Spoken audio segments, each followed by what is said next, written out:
Hi there everyone, we've got something a little different for the channel today. I recently interviewed Adrian Wons from Senekn and I decided I would make a video and upload this to the channel. This is hopefully something I will be able to do more of in the future, that is talking to other sustainability professionals to find out what they're doing and how they are dealing with the challenges that we face. Adrian and Senken are involved in the voluntary carbon market, and many of you will know that I've been rather critical of the carbon market quite publicly. And so this was a good chance for me to speak with someone who has a different perspective to me and to try and tease out some of the details of how the carbon market is responding to critics like me and some of the recent problems that the market has had. So we'll dive straight into the video. It is long. The original was more than 1.5 hours. I've cut it down to about an hour, and we'll dive in at the point where Adrian is talking about his background and the background of the company he formed, Senken. It's closely connected, so I start with myself. Yeah. So I'm originally from the heart of Germany, which is Wiesbaden. Everyone knows it, a town next to Frankfurt. And I started studying mechanical engineering because I didn't know what else to do. I wasn't good at anything particular, but I was good at like working and tuning my little motorbike. So I thought, okay, let's start and study mechanical engineering. And then I, in my master's, went into computational fluid dynamics. So I studied that in Denmark, and fluid dynamics in Denmark is always wind energy. Okay. So it was basically in 2 years focused on wind energy, like simulating how the wind streams funnel through the turbines, how the plates need to be bent, and all these kind of things.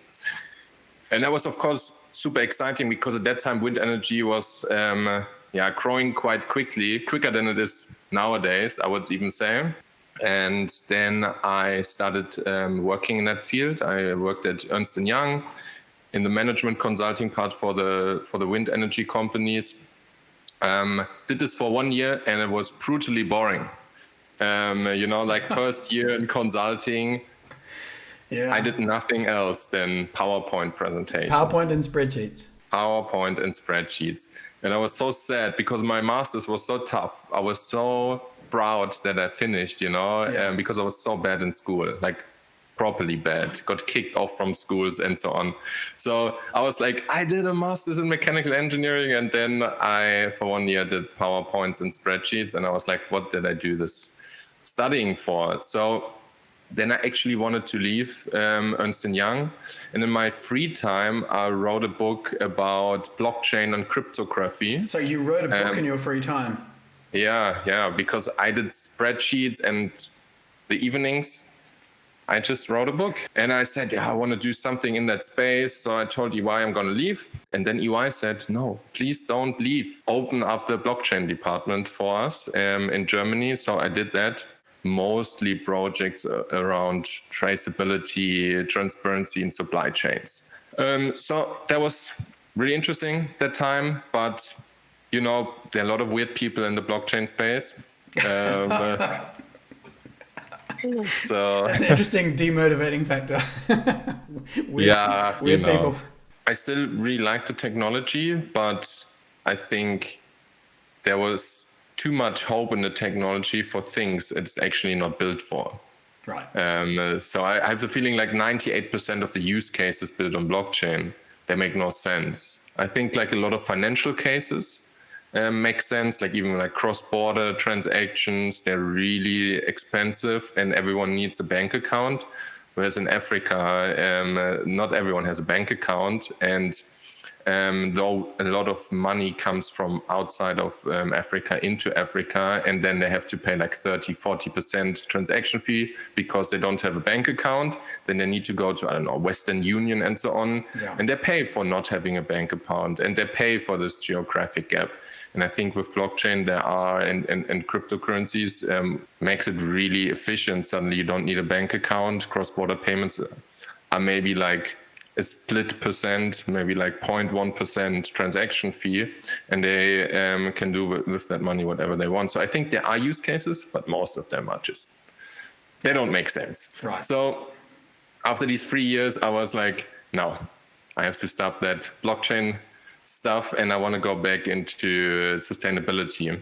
And then I started a research institute for German university, and I wanted to bring together the two things that I did. So one hand, like technological innovation, and the other hand, sustainability, because I really think we need a lot of technological innovation being deployed in sustainability. And that's what I wanted to do.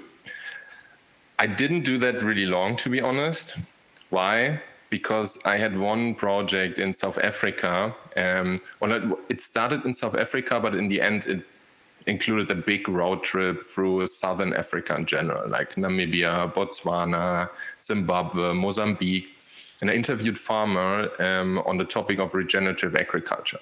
So I, back in the days, wanted to ask them, how far advanced are they on the journey to regenerative agriculture? Did they even consider it, or is it maybe not even like interesting for them? Maybe they don't even consider it.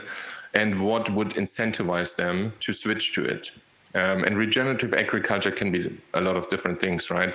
It can be, for instance, you switch from a really chemical fertilizer to a more biological fertilizer, or you use different kind of grazing techniques for your cattle that brings more spit in the soil, which also can act as a fertilizer, so the soil stores more CO2, and you create additional carbon sinks. So the incentives were really clear for them. It's money. Yeah. And one thing was, for instance, subsidies or other financing, like, for instance, GIZ, the development bank from Germany, which they cited really often, or just national subsidies. And the other thing was carbon markets. I never heard about carbon markets before. Let's say, not that I didn't hear about it. I worked in wind energy, so of course I understood the concept, but I never went really deep into it. I thought that, and that was like more than 3 years ago, I thought it's a market that will just work. Like, it's one of the mechanisms we have to bring capital to climate projects. I also didn't know how complex it is, but they said, the other thing that could incentivize them to switch would be a carbon credit, where they would be incentivized for doing these good actions that either avoid CO2 or store more CO2 in the soil, but it's not working. And then I was like, why is it not working? And then they said, look, on one hand, the biggest problem is the money is not arriving. Why? Because carbon credits mostly are bought by companies in the global north, and we talk about in a second why they would do that. Yeah. And so mostly companies in the global north would buy these credits, and the projects are mostly in the global south. Right. So this kind of geographic gap has been used by brokers, traders, and so on to buy cheap credits, for instance, in South Africa, and then sell them for expensive in Europe. So one example, and that was basically the catalyst to start the company, was that we interviewed one project, and they said, we sold one credit, which stands for 1 ton of CO2, either avoided or additionally sequestered and stored in, for instance, there in the soil. They sold it for €3, and then we found that same project for €15. Okay, so there was a 5 times margin based on what it was costing to sequester the carbon to run the project versus what it was being sold for in Europe. Exactly. So basically, €3 ending up at the impact, and the other thing is just rent-seeking activities, going to brokers, traders, and so on. Is that partly because there's a long chain between the project and the buyer, or is it a small chain with a heavy markup? I would say it's a smallish chain, it's just the opaqueness that has been leveraged almost by these traders, or exploited, basically, not leveraged, right? Exploited, and they were like, amazing. No one of the African farmers has access to German corporates, for instance. Let's just exploit that. And the market was still relatively small at this point, so it was really inefficient. And at this point I was shell shocked when we found that, and I was like, the market will never be able to scale in anything bigger, like if it stays like this, right? Because in what kind of efficient, let's go to financial markets, in what kind of efficient financial market would you buy a stock that costs €3 normally, but you pay €15 because you just want access to it? You're purely paying there for access. Someone has monopolized in a way the access to that market and can charge exorbitant. So your idea then is add a new player to the market, do it differently, and make it cheaper. I come from the blockchain space, and what I then thought is like, this can be easily solved.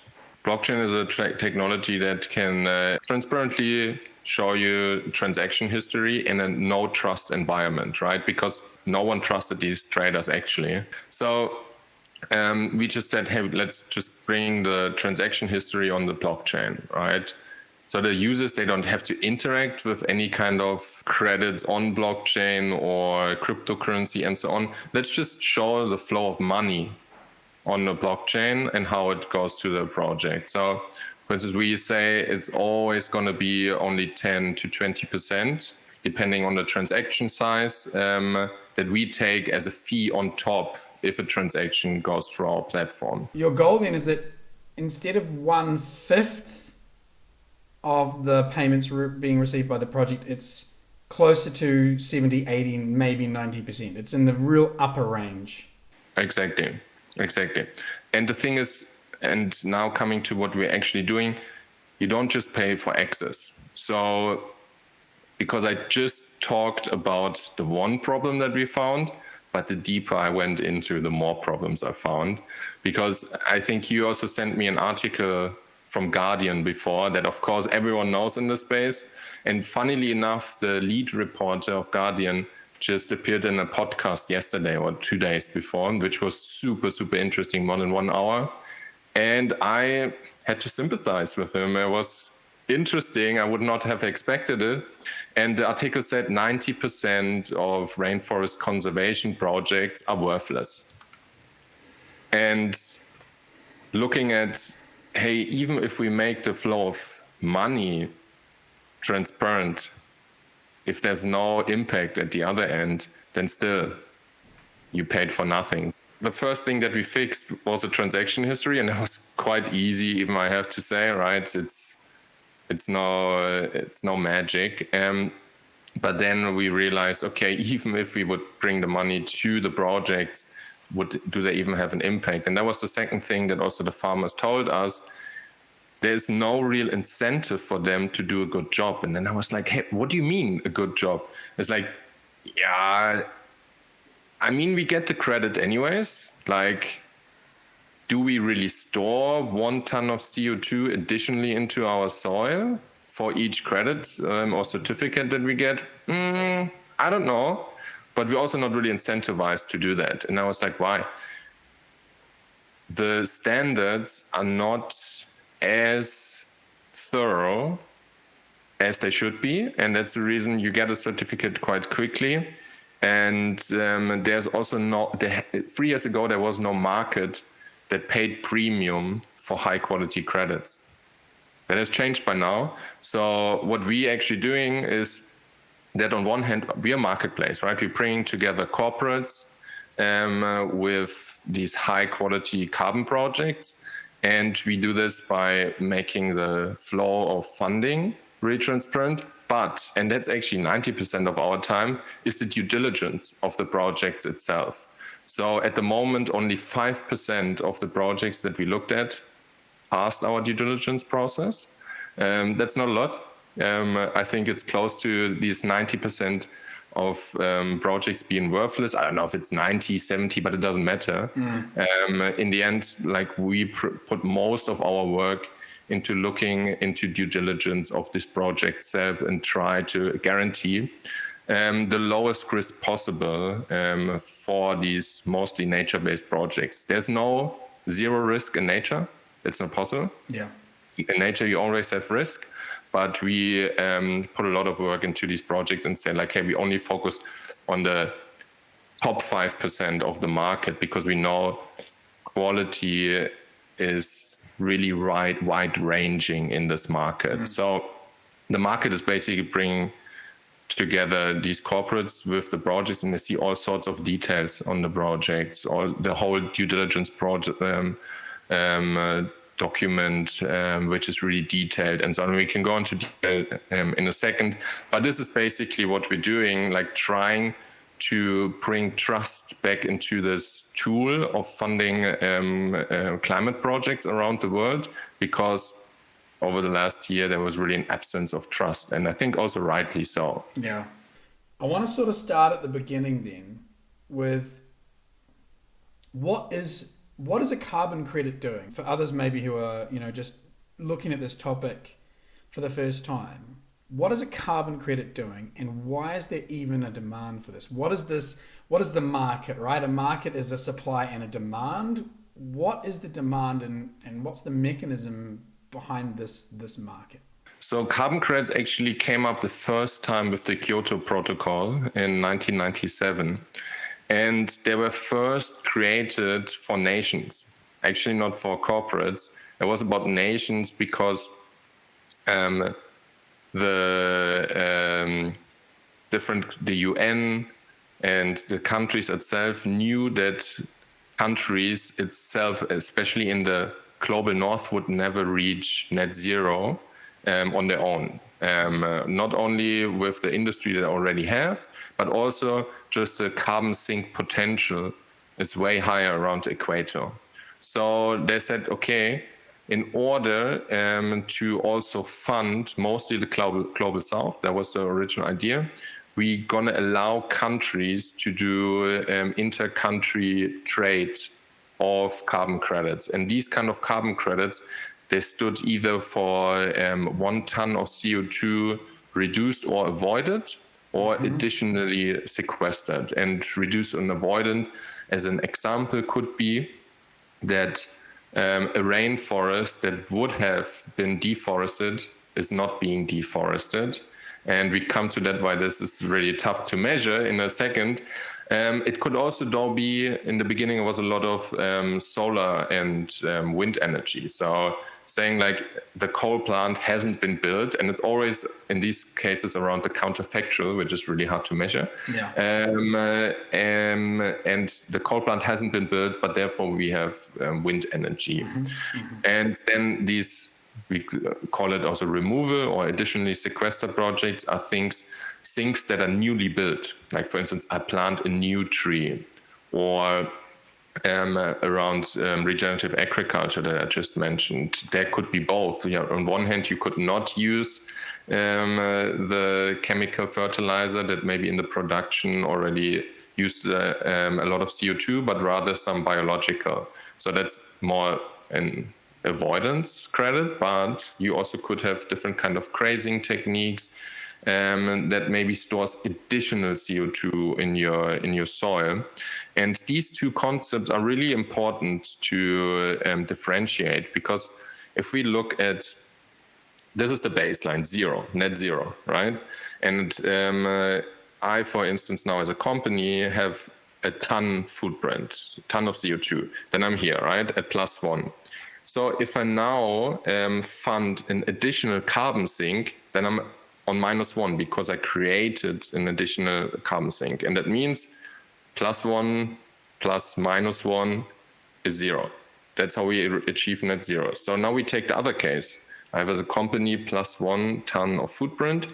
And now there is somewhere in the world +ton footprint, for instance, through the coal plant. And now I fund this ton to never happen. So that means I'm at 0, right? But I'm not at -1. So if I now say +1 plus 0, I'm still at +1.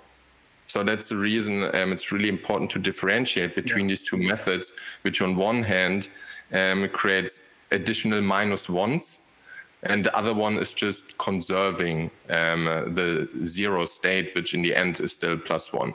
I like the use of your little mimed bar charts, and I think this is one of the areas with carbon accounting and the accounting for offsets and compensation, which is sometimes quite hard to conceptualize. And one of the ways I talk about it is I divorce the issue from carbon, and I put it in a different context: pollution. So let's say you have a water body, and you have someone who is polluting that water body. It's a lake, and they're dumping something into the lake, something toxic. And when you transport the situation to another environment with something that's maybe a little bit more tangible, pollution of water, then you can start seeing where some of these concepts are a little absurd.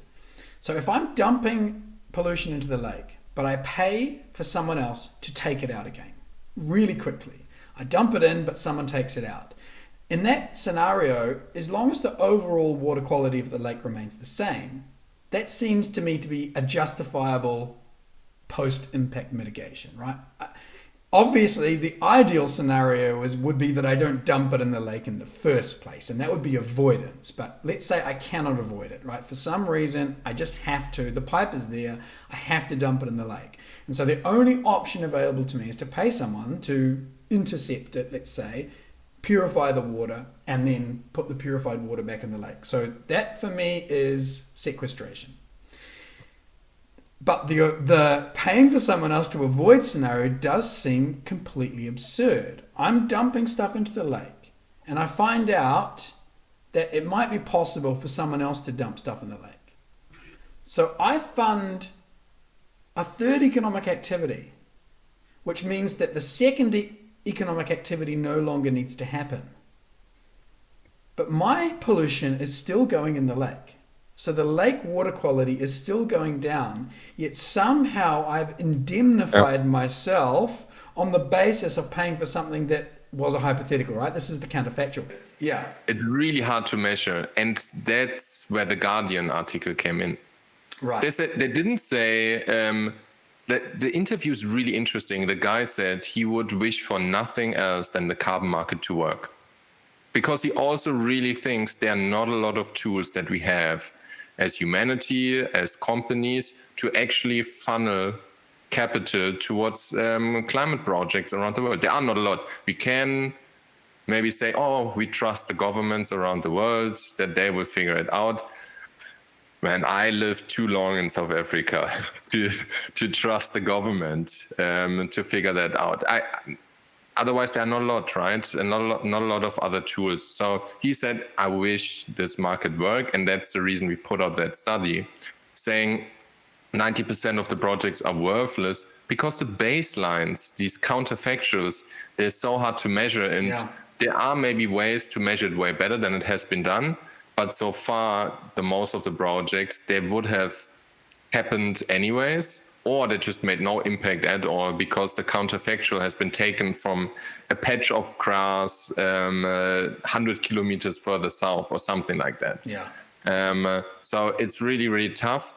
And now the other problem, though, is if this market doesn't fund, like, for instance, the conservation of the rainforest, like, what other tools do we have to still protect it? And that's always a discussion that people still have, why we maybe need both avoidance and removal, because maybe there are no other tools. And that's really sad, I would say, for us as the planet, as the humanity, that we don't have other good tools or incentives for not even having this damage being done, right? And I think like laws like this new, I don't know what's the English name, forest protection law this is great, right?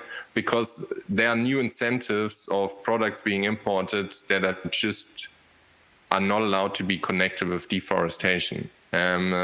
And we need these kind of things, because I would feel way more comfortable to make this more and more a removal carbon market than an avoidance carbon market, because it's just so hard to measure. As you know, and for those who are watching this in the future at some point, I'm a big skeptic of offsetting in principle, particularly avoidance and compensation based offsetting. Sequestration for me is the only kind of justifiable form of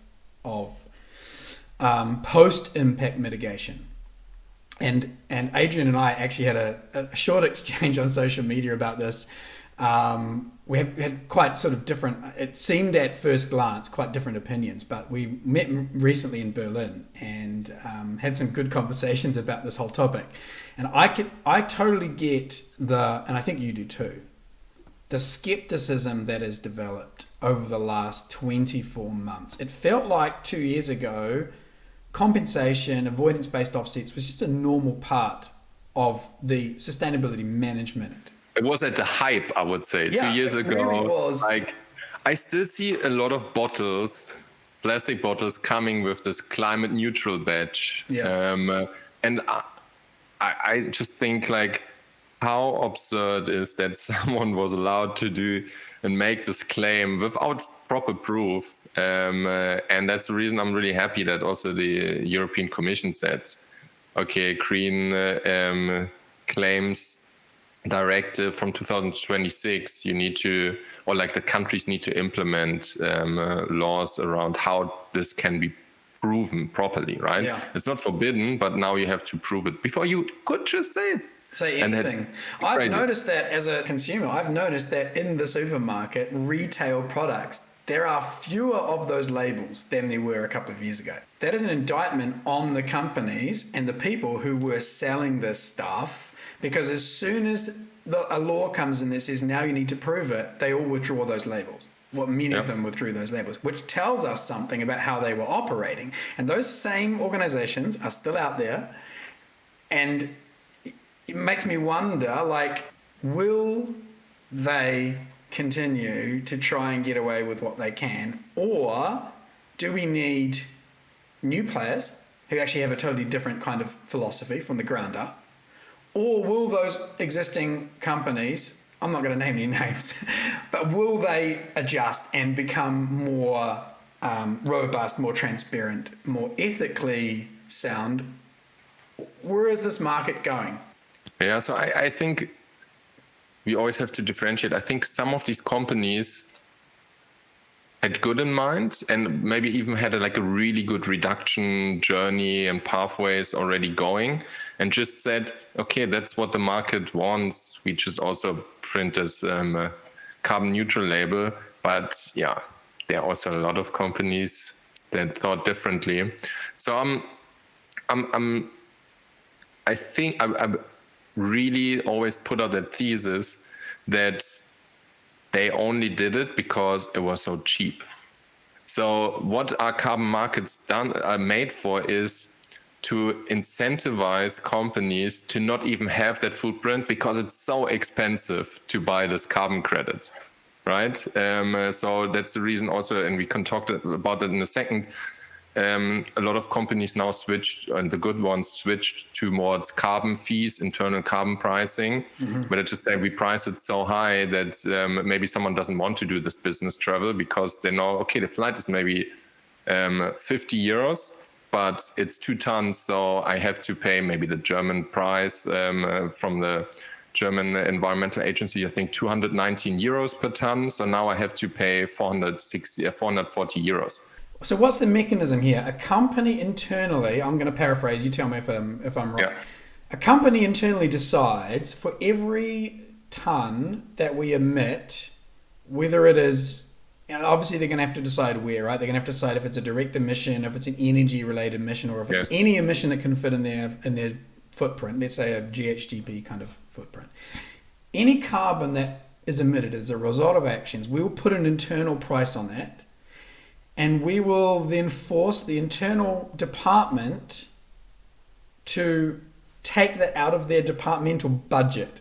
effectively. Is that the kind of mechanism we're seeing? It actually was started by the WWF, and they, in I think 2019, said, hey, maybe this approach that we had before, ton for ton, so basically I have 1,000 ton carbon footprint, and I buy 1,000 credits to basically level it, compensate for it, is maybe the wrong approach, because it's a race to the bottom. You always try to optimize for the cheapest credit. Mm-hmm. So they said, why don't we rather put a price to carbon? And for instance, say, my scope 1 and 2 emissions, I put a really high price because I have the most influence over it. They even then suggested it should be 219 euros. So what German environmental agency says is the cost of carbon. So they said put 219 euros to scope 1 and 2.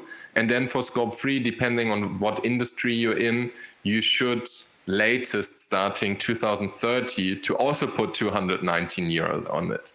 So and what you then get is you don't spend the money on a 219 euros credit, but rather you get a budget at the end, a big budget. Let's say you get 5 million euros from your company, putting this price on the ton. Some companies say the department has to take it out of the budget.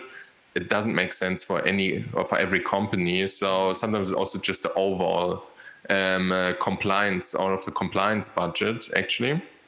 And then you invested into a more science-aligned portfolio. But it could be that your 1,000 tons of footprint only ends in 500 credits, because maybe you went for really expensive credits. And then they even suggested, there's by now from the Oxford University, they're really advanced, and they gave out a guideline on how a net zero aligned portfolio of carbon credits need to look like. And it looks like that towards 250, you just are allowed to have really durable carbon removal credits. So meaning durable, that the carbon is stored more than 10,000 years, more 1,000 years.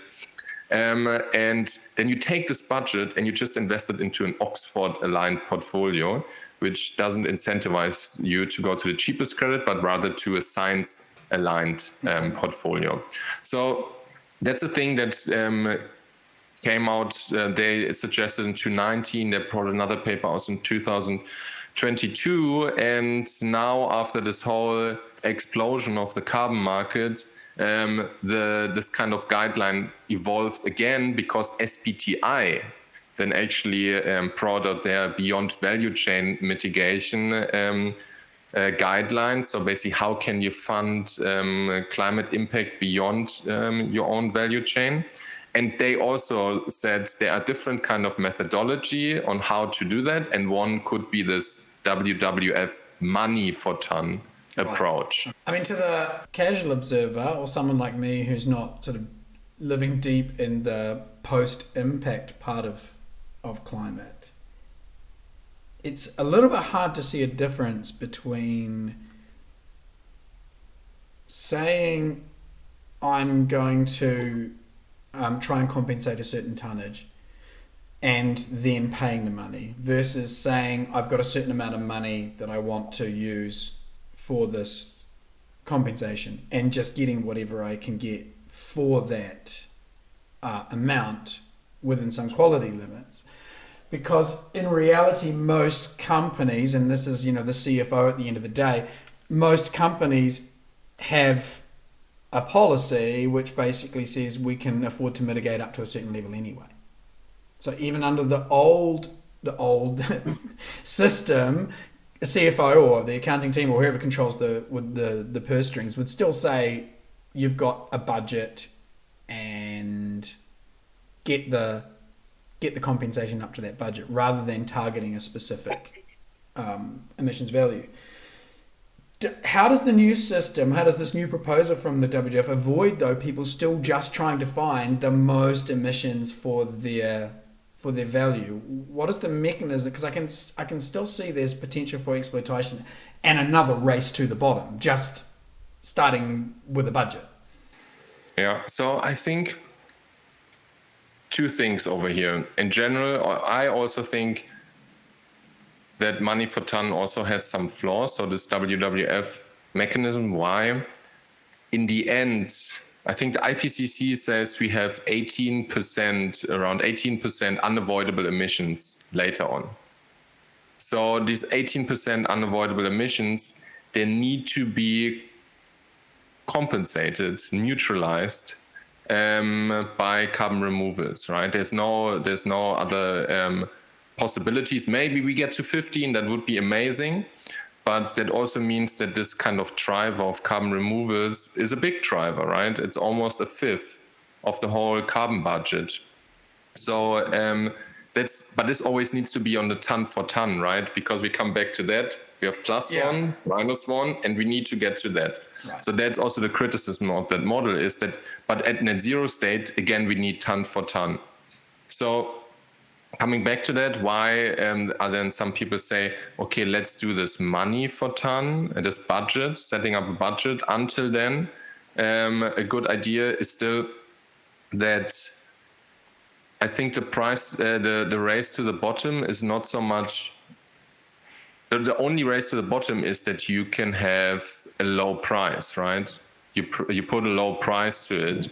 That's the reason. What I wish for is that there could be guidelines for different kind of industries. What industries should be like pricing the carbon, right? And there are already is a lot of work. Even the SBTI is working with some other players. There are first guidelines that came out from VCMI, which we're also working on a tool together with. It's a Voluntary Carbon Market Integrity Initiative. It's like from the UN and some other institutions. But I think coming back to your original problem, like the CFO, so what we are seeing, the companies that are really serious about it, it needs to have a certain kind of management buy-in. Right. Why do I say so? The companies that get this management buy-in, they realize at net zero state, 18% need to be offset by carbon removal, by sinks. But it also means, I think IPCC says, we need 4 to 10 gigatons of yearly capacity of carbon removals until 2050. So this capacity needs to be built up. 4 or 40? No, 4 to 10 yearly. 4 to 40 10 overall. Tons of sequestration capacity per year. Do you have any idea what the current global sequestration capacity is in comparison to that figure? It's less than 1%. There are different forms of sequestration. We haven't talked about some of the ones that you guys are most involved in at this point, but we will. Something like Climeworks. So Climeworks, for those who aren't aware, build a machine.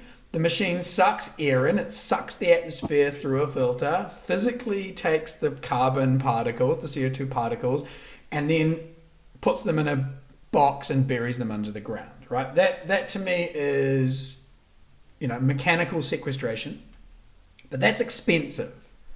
That is showing for me that real sequestration, physically removing carbon from the atmosphere, is actually very expensive. And if companies want to really remove it, then it's not cheap. It's not 1 or 2 euros per ton. It's hundreds of euros per ton. So I brought this slide. I think it's from 220 from Goldman Sachs and Equity Research, and what this shows is, on one hand, the carbon capture potential of different kind of methodologies, like, for instance, also reforestation, but then also the cost per ton for CO2. And coming back to the point why the bigger companies that we work with have like management buy-in, they realize, some of them have maybe even already net zero goal for 2030 or 2035. They realize, oh damn, if I have to pay 400 euro, and that's the lowest here, That's the lowest. That could even be up to 1,000 euros a ton. If I have to pay 1,000 euros for every ton that I still have as a footprint, then I'm going to be bankrupt. So what is the management buy-in is we have to figure out how to, on one hand, build the supply up, but also already save supply for the future. So that's why I'm saying, like, yeah, some of these prices are high, but if there is none of the, I would almost say, cheaper credits, and we're gonna come to that, what that could be, then it's gonna be really, really expensive for some companies, and yeah, then they will just not achieve these goals.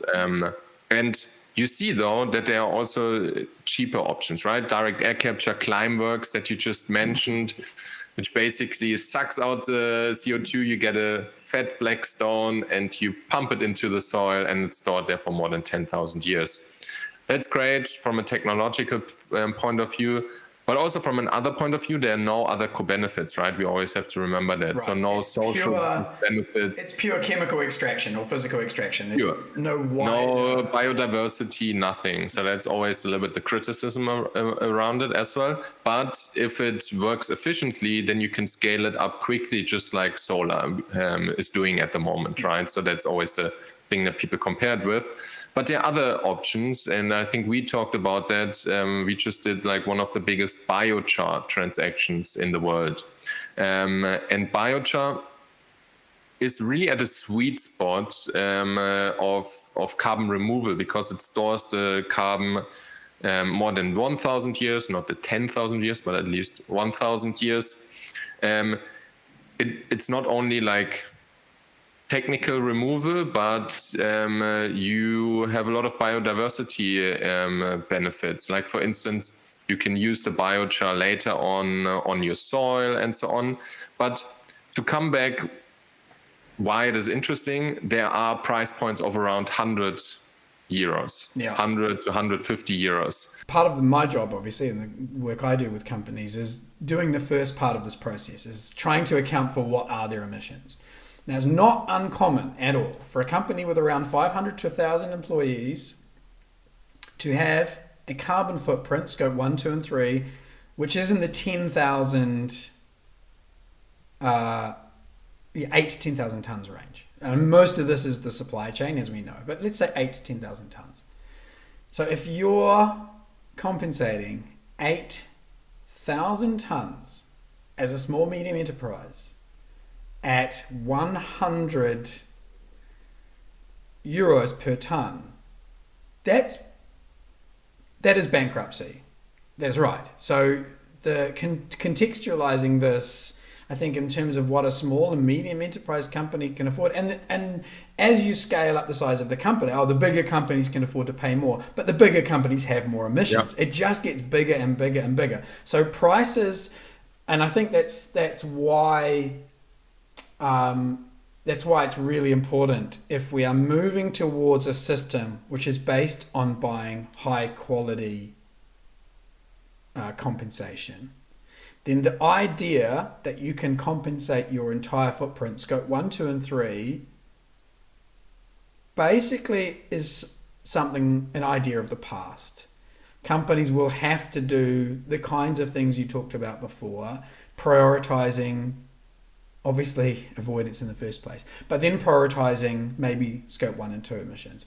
There simply won't be the financial capacity to fully compensate, especially scope 3. But on the other hand, if your supplier was compensating their scope 1 and 2, then your scope 3 wouldn't need to be compensated because that would be double counting. So if everybody was compensating their scope 1 and 2, then we would largely have at least the compensation.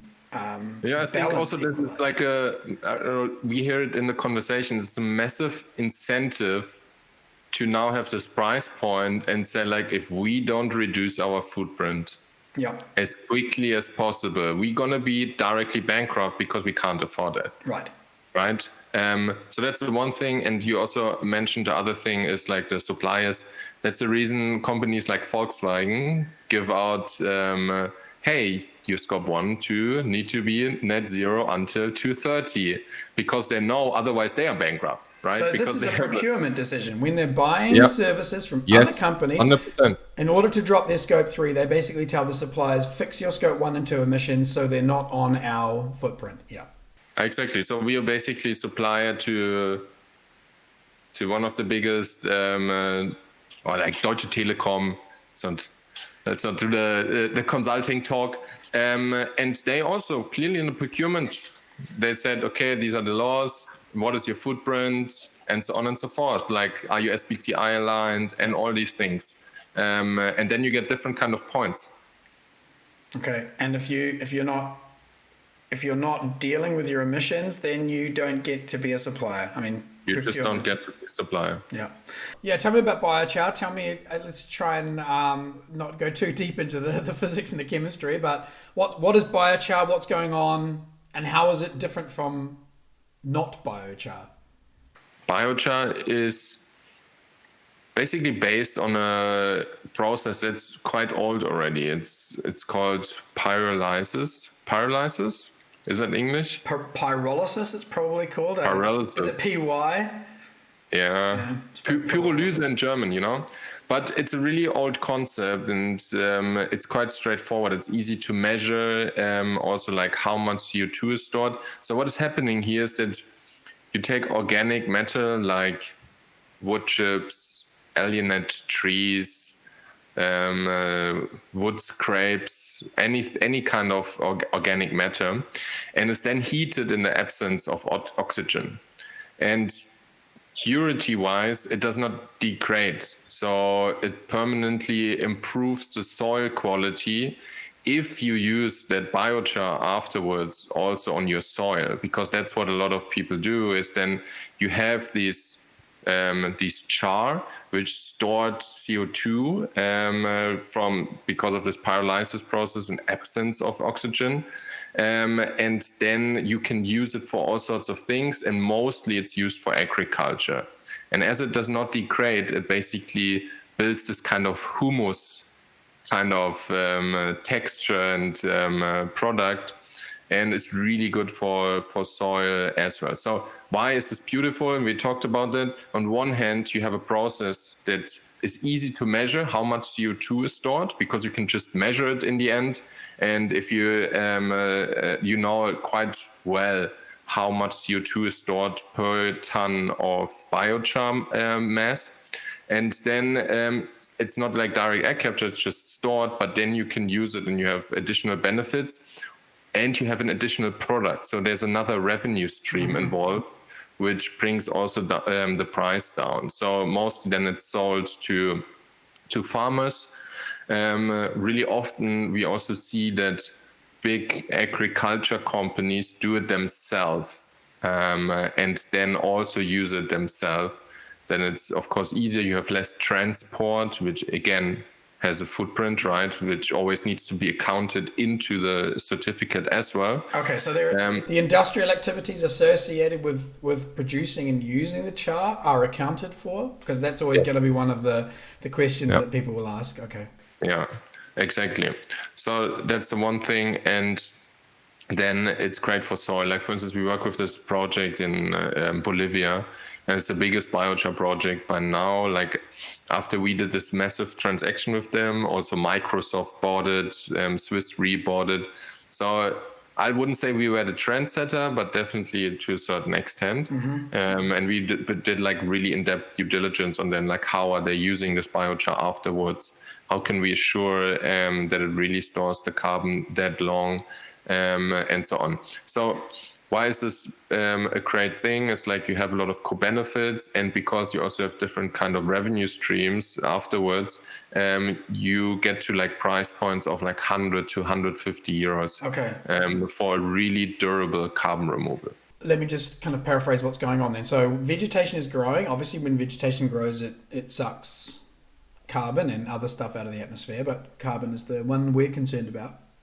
And what would normally happen with vegetation is then the vegetation dies and it biodegrades, and those global warming or GHGs are released back into the atmosphere. So the normal cycle is for vegetation to be carbon neutral. It grows, it dies, it grows, it dies, and that's carbon neutral. But what we have here is a situation where you're stopping the degradation process. You're taking the organic material, you're physically removing it from the environment, you're chemically changing it in some way, and then you're putting it back into the environment in a form that is chemically changed so it doesn't leak back into the atmosphere. And because it's not leaking back into the atmosphere, that is sequestering it on a long-term basis. Have I accurately summarized what's going on? I see you studied something that's closer to understanding these concepts than I am, and I'm happy I have a really big science team in my team because otherwise I wouldn't be able to pull this off. So kudos to the team, but this is definitely exactly how it works. And mostly, like for instance in South Africa, they have a lot of invasive trees and they need to be cut down constantly because they drain a lot of the water and are also actually bad for the rest of the biodiversity. So what usually happens is they cut them down and then they burn them.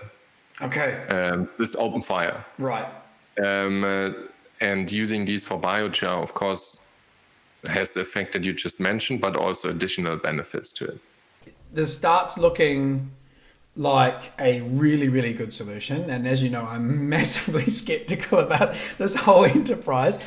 What is the, we're going to talk about, I think we can talk about how some of the projects are rated as well. We can see that at a kind of a market level. But just before we jump into that, when something looks good, people tend to run away with it. So you say, look, biochar has these benefits, it does this kind of stuff, which mechanical sequestration can't do. Here's some good projects of onward benefits, good price, yada, yada, yada. And then people get excited, it goes a bit ballistic, and then the pendulum swings back in the other way. It's not all it's crack. It's no silver bullet, right? Now, my understanding is that biochar is not being promoted as the silver bullet in the first place. So how do we prevent that messaging from getting to the point where the pendulum swings back and people start saying biochar is not a silver bullet? Like, how do you stop it from swinging so far that it wants to swing back? Very, very good question, because the one bottleneck that biochar also has is the biomass. Like, we don't want this to turn into something that incentivize to cut down trees. Okay, huge. That are actually good, right? Yeah. So actually the waste biomass we have is already bottlenecked. So the potential capacity of biochar is limited to a certain extent. Right. So that's the reason it's not the silver bullet. Like in climate, I always think about everything, everywhere, all at once. So do I. Right? Yeah. Right. And I think it's one of the methodologies in the mix that we need, but it is not the silver bullet. Now, how do we prevent that negativity swing that you're mentioning? I think deep down in the market, like in the experts scene, before it swaps over into the bigger scene, we already see it a little bit. Why? In the beginning, biochar was biochar. Every credit was the same. Mentally, like everyone was just like every credit's the same. Now it's actually going more and more to like every biochar project is different because they use different biomass, they have different pyrolysis kilns, and so on and so forth. So now suddenly we also see different kind of quality levels of biochar credits, which is normal, like it's nature. Yeah, like right. It's different all over the world. So what we again now have to get back to is to do the due diligence on these projects as well. It's maybe not as hard as like conservation of rainforests to check the quality, but still, like I think there is almost none methodology out there that we can just trust 100% without doing due diligence. And so that's the reason means someone actually physically shows up, has a poke around on site and says, okay, this is doing what it's supposed to do. 100%. I mean, there are other things involved in that due diligence process, and it's different from methodology to methodology. But in the end, I think in nature, we always, or not even in nature, just for all sorts of projects, we have to have a look at it personally and see, okay, what happened with that? How is it going? I mean, there are more and more digital ways how we can do it. And we really often talk about DMRV, so digital measurement, reporting, and verification. So for instance, the easiest example is satellite data for forestation. But there is also the same for biochar, right? You could always take a picture, and then the measurement points, all these points could be even stored on a blockchain. That's just thinking really far, but they can be saved somewhere and then verified by someone that this and this biochar is this and this size, and this is this lot size and lot number and so on. So I think we can do it more and more digitally, but at the moment, in just my personal opinion, also sometimes we always need a personal check. So you mentioned the kind of grades of quality. You've mentioned to me as well that there are organizations who are now starting to do this. Can you show me what's going on there with the sort of the ratings of projects? Yeah, so I think this is definitely a game changer, and we're also partnering with these kind of agencies. Why? I think the first level of verification are these standards, Vera, gold standard, and so on. But they are only like a first level. It means, okay, they have to hand in certain kind of data points and so on. But you also have to see that these are non-profits, which are evolving really slowly, which is fine. I mean, if you create a new standard and so on, you have a lot of scientists involved, and it just takes time, right? But so isn't the likes of some of these standard providers, especially when we start using the phrase gold standard, these are potentially misleading phrases, though, aren't they? And I think this is where some of the skepticism has come in the past, because we are labeling something the gold standard if it's just a series of information checkboxes. I mean, that feels to me a little bit on the nose. Like a company in the last conference told me, we're not buying Vera, but we're buying the gold standard credits. And then I was like, what do you mean by the gold standard credits? Yeah, only the best. And then I was like, yeah, but gold standard is just another standard like Vera. It doesn't necessarily mean they're of higher quality. It's just another standard that is called gold standard. And they were like, no, but the company we bought it from, they told us the gold standard is the gold standard, so to say. Right. And I 100% agree with you. I think that in general, that the gold standard is definitely way more evolved than Vera and moving quicker.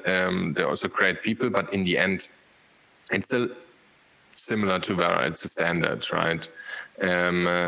And I think the naming, it's got an R in the middle with a circle around it, as opposed to really being representative of the best practice, let's say. Yeah. So basically, now the second level of verification are these ratings or rating agencies, and they are VC-funded companies that evolved really quickly, but that also meant that they could scale up their teams quickly, because I mean, if you're 200 or 300 people, that is not possible with a non-profit in like 3 or 4 years, right? And they were able to employ a lot of scientists and are also allowed to use data points that maybe weren't allowed in the standard so far. One example is the newest satellite data. So at the moment, like for instance, planet.com, it's like the biggest satellite company in the world. They have the same investor than we do, great people. They have an insane amount of data, but you're not allowed to use it in the verification or issuance of your credit with the standard yet.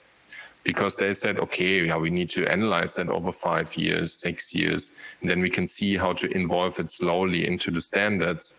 So the newest kind, most accurate kind of data is not being allowed in the standards yet, but the rating agencies are allowed to use it.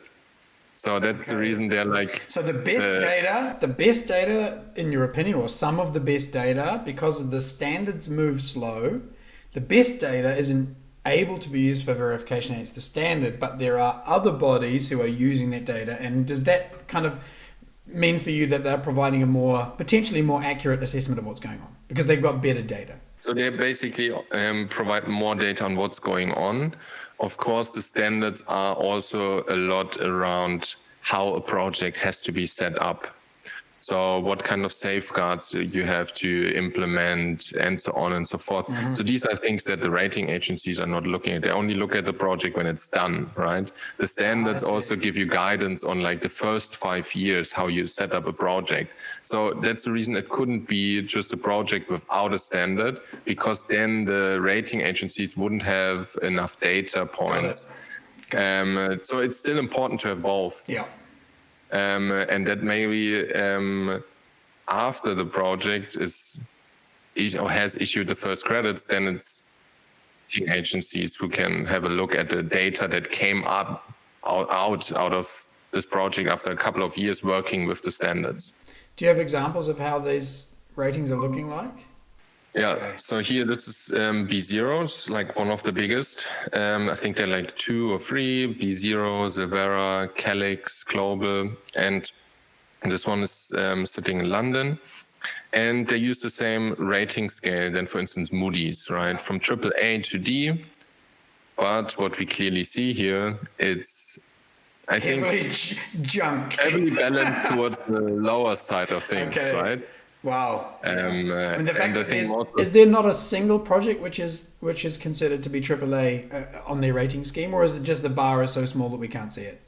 No, there's not a single one by, because AAA would mean there's no risk. But in nature, there's always inherent a risk. That's interesting that they've got effectively a perfection slot available. Yeah, but I think it makes a lot of sense, right? I think technical solutions at a certain point could reach a AAA. Okay, I think you're probably right. Yeah, a technology which actually was just always going to work. So, but we see like, hey, majority is around B, which is the third worst rating. There's a lot of C, but there's also D, which basically means 100% risk of not achieving a ton of CO2. When we talk about risk here, this is, I think, one of the mantras that I've seen repeated a few times is this idea that even if it's not as effective as you hoped, at least you're doing something. And I've seen this used as a bit of a kind of virtue signaling to companies who have actually, I think, for sometimes very good reasons, decided not to pursue compensation. And it is because of the potential, and maybe this is in the C and D range here, for actually harm to be resulting. And I think when reading through the Guardian article from 2023, I got the impression that the journalist was suggesting that in some cases, the projects were actually doing harm. So then not only have you the risk of not achieving your goal or not achieving it fully, which I can understand, at least you're still doing something. But there's a completely different aspect to this process. If the project you're funding is actually reversing or doing harm, then you're funding the opposite. Is that captured in this kind of curve, or is there a way of kind of at least being comfortable that we are not causing harm, that so at least if we're not hitting our goals, we are still doing something, that virtue signaling kind of messaging is reflective of reality? So I think answering that question makes a lot of sense to look at like how they get to this kind of rating. So like how is a project, for instance, rated a B? And if we go on like, say, let's go on this kind of projects, AA, a mangrove project in Madagascar. And It's always rated on these 6 dimensions, which are additionality risk. So would this project have happened without my money anyways, like for instance, subsidies and so on? Right. Is an overcrediting risk, and that's, I think, additionality and overcrediting risk is the biggest point that the Guardian article made. Overcrediting risk means, is the baseline so crazy or like so completely, or it doesn't make sense, so you maybe gave out 10 times the credits than what you actually conserved. Overestimation, yeah. Yeah, so overestimation, but it could also be significant, and then it could even be like you did nothing, right, and you got a credit, right? That's the reason they said worthless. So leakage risk means, is the harm just happening next to the border of the project? So basically, maybe you have like this quadrant of project, and hey, we're conserving here, and now they're just cutting down the trees right next to it. That is when we're getting into the territory of actually doing harm. If that was, let's say, Yes. notable, and I can imagine the same with perverse incentives. Yes. At this point, and you talked about the perverse incentive of, encouraging devegetation. Yes. Okay, that's where, as a company who's trying to prove or trying to have a high level of confidence that I'm not at least doing bad, I would be keeping an eye on those two, this leakage risk and the perverse incentives. It actually reminds me of a famous story from my childhood. I don't even know if this is true or not, but there's a problem with possums in New Zealand eating our native vegetation. And there was a proposal, I don't know if it was ever law, but of paying people to kill these possums so that they would reduce the number, right? You pay people to hunt them. And of course, what happened is then people started farming the possums because it was easier to breed them and take the incentive than to go out and hunt them. And of course, Wow. the policy of paying people to kill them backfired on itself and the population exploded. Now, I don't know if that's actually what happened or if that's just an urban myth, but this is the kind of thing that I think That's exactly companies it. worry about. Exactly. But you see here, for instance, perverse incentive risk has not been rated. Right. So what does that mean is sometimes I think this is the hardest to rate. Basically, they do a really good job in looking at these 6 different kind of parameters or dimensions, but we also have to do even more afterwards. And that's where also our due diligence comes in. And we mostly look at these kind of perverse incentives, but also other harm being made. That's the one thing. But then also in other things that are maybe not rated, like for instance, what is credit worthiness of the project developer? What is the history? Like had there already 5 A projects, then risk is a little bit less of having a D project. But if they had 5 D projects, I don't know if there's a big chance to have another A project, so to say. And we look at a lot of these different kind of things. We visit the projects that we have, but that also means in the end, only 5% made it to our platform of the projects that we looked at. So that gives you a clear picture of like how much work is involved. And it comes back to the like, hey, we take 10 to 20%, but all these kind of services are involved and included in this 10 to 20% that we take on top of the Right. Price of your cut is basically funding the due diligence process. It's not Yes. profiting on, like we talked about at the start of the session, this kind of 5-to-1, which seems to me like just profiteering, right? Yeah, and they offered even bad projects, right? You only pay for access, but not for any kind of due diligence.